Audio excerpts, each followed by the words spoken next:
মহাপ্রভু তো থাকেন এখানে। Hello guys, welcome to my channel Insta Facebook YouTube. আর আমি এখন আছি পায়া মন্দিরে। আগে প্রথমেই আমি ঠাকুরকে প্রত্ন মহাপুর বাড়িতে আমি এসে আগে ঠাকুরকে নমস্কার করলাম। মন্দির কতক্ষণ খোলা থাকে? মানে সকালে কখন খুলে মন্দির?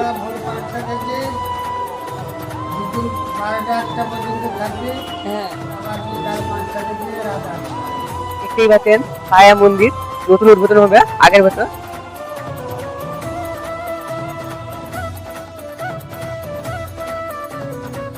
এই মন্দিরটা দেখছেন, এই রিসেন্ট মন্দিরটা দেখছেন, এই মন্দিরটা এখন বর্তমান ঠাকুর আছেন।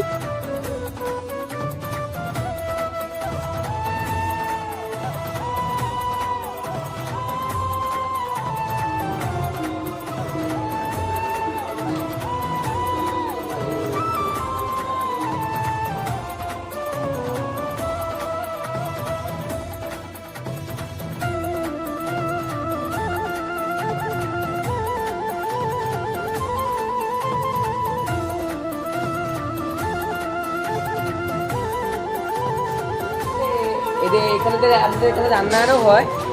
বাড়ি থেকে আসে, হ্যাঁ বাইরে ভোগ নিয়ে আসে লোক, হ্যাঁ হ্যাঁ, রান্না অন্য ভোগ, পায়েস ভোগ, খেচড়ি ভোগ, সুজি ভোগ সব আনে।